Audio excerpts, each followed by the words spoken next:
자, 오늘은 제가 그토록 기대했던 라멘을 한번 만들어 볼 겁니다. 지로라멘, 라멘 가게 이름이 고유명사가 되어버린 아주 상징적인 라멘으로 도쿄 미타에 위치한 아주 조그만 가게인데요. 이 지로라멘 자체가 위키 항목 하나를 차지하고 있으니 엄청난 인지도가 있다는 걸 알 수 있습니다. 심지어 이 라멘을 먹는 사람들을 따로 칭하는 말도 있으며 조금은 그들만의 세상 같지만 이 지로라멘을 먹을 때 사용하는 용어들마저 따로 있을 정도입니다. 거의 소금물에 가까운 염도를 자랑하는 간장 스프와 면치기는 꿈도 못 꿀 정도의 두꺼운 면발, 사람이 먹을 수 있을까 싶을 정도의 양을 자랑하는 야채와 차슈까지, 먹기도 전에 오금을 지려버리게 하는 고칼로리, 고열량, 혈관을 막히게 하다 못해 살살 녹여버릴 정도의 스케일을 자랑합니다. 그래서 직접 이 지로라멘 미타 본점을 다녀오며 본토의 맛을 경험하고 돌아왔으니 어디 한번 집에서 재현을 해보도록 합시다. 육수 재료로는 돼지 사골과 등뼈가 사용됩니다. 기본적으로 지로라멘은 돈코츠를 베이스로 하는 쇼유라멘이기 때문에 재료는 다른 돈코츠들과 큰 차이가 없습니다. 그럼 완전히 잠길 수 있게 물을 부어준 뒤 육수를 시작해봅시다.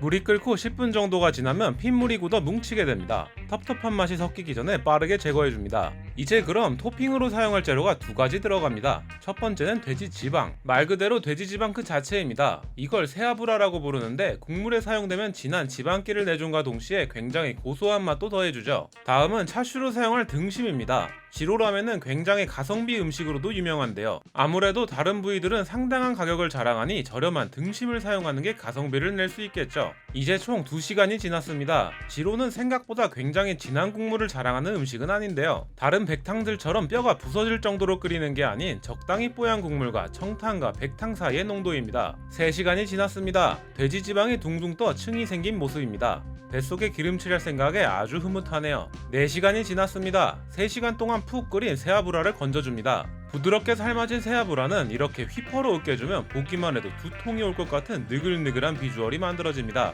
그럼 차슈를 재울 타레도 만들어 봅시다. 여기서 지로라멘의 비법이 등장합니다. 바로 그 정체는 미원. 일반적으로 라멘 타레는 다양한 건어물이나 감칠맛을 내는 재료를 사용하지만 가성비 지로라멘은 그런 건 없습니다. 그 모든 감칠맛을 미원 하나로 퉁치는 상남자스러운 면모를 보여줍니다. 그럼 살결이 부서질 정도로 삶아진 등심을 꺼내 타레를 담가 2시간 이상 푹 재워줍니다. 그리고 아직 육수가 끝나지 않았습니다. 의외로 야채가 몇 가지 들어가는데요. 이런 단맛이 강한 야채들을 육수에 넣어주면 맛을 부드럽게 바꿔주어 훨씬 많이 먹을 수 있게 됩니다. 그럼 총 5시간이 지났습니다. 저어주지 않고 적당한 불로 계속 끓였기에 그렇게 뽀얀 국수는 아닌 모습입니다. 6시간을 마지막으로 육수가 끝났습니다. 육수를 체에 걸러 건더기를 제거해준 뒤 맛을 조금 더 좋게 만들어 볼 겁니다. 바로 골수를 파내줄 건데요. 중국에선 이 골수 요리가 따로 있을 정도로 아주 고소하고 기름진 부분입니다. 열심히 파내 육수에 맛을 더해줍니다. 자, 이제 면을 만들어 볼 겁니다. 이번엔 조금 빡세게 면을 뽑아 볼 건데요.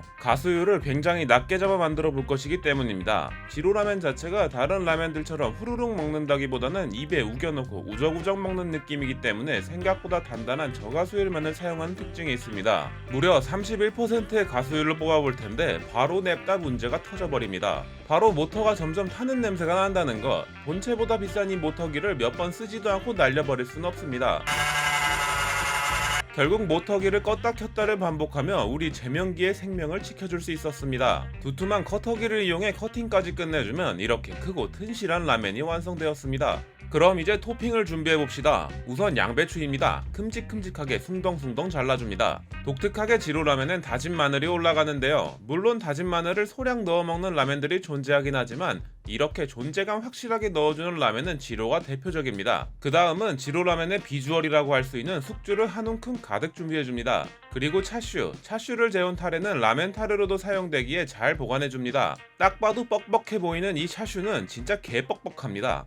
사실 이건 실제 지로라멘의 차슈가 이 정도로 뻑뻑하기에 현실 고증이라고 할 수 있습니다. 이렇게 오늘은 지로라멘을 집에서 직접 만들어 보았습니다. 최근 한국에도 원래 있던 566을 비롯해 류진, 오레노, 이키루미치 등 지로라멘 집들이 몇 개 생겨났는데요. 호불호가 많이 갈리는 장르이니만큼 가보라고 꼭 추천드릴 수는 없지만 라멘을 좋아한다면 한 번 정도는 경험해볼 만한 라멘입니다. 아마 한 번 먹어보면 언젠간 다시 생각날 테니까요. 지금까지 지로라멘을 총 3번 만들어 봤는데 확실히 점점 실력이 느는 게 일본에서 먹었던 지로와 거의 흡사한 맛이었습니다. 강렬한 돼지의 향과 먹고 나면 입에 진하게 남는 MSG의 느낌까지 더운 여름 땀 뻘뻘 흘리며 푸드파이터가 되는 기분을 다시 한번 느낄 수 있는 그런 라멘이었습니다. 이번에도 찾아온 짬처리 시간. 솔직히 지로를 연속 2번 먹는 건 정말 힘드니 아브라 소바를 만들어 볼 겁니다. 잘 삶아진 면에 남은 타레와 가스오븐말 이것저것 자기가 원하는 재료들을 넣어주면 끝입니다. 일본의 간편식인 네코맘마의 면 버전의 느낌인데 간편해서 은근 자주 해먹는 레시피입니다. 그리고 남은 차슈를 처리하는 방법을 한 가지 더 알려드리겠습니다. 바로 풀드포크를 만들 겁니다. 3시간이나 삶았기에 사실 장조림이랑 다를 게 없는데요. 집에 남아도는 바베큐 소스를 넣어 끓여주기만 하면 완성입니다. 빵이랑 먹어도 맛있지만 짜파게티나 불닭에 넣어도 맛있으니 추천드리는 레시피입니다. 그럼 다음에 더욱 변태적인 요리로 찾아오겠습니다. 감사합니다.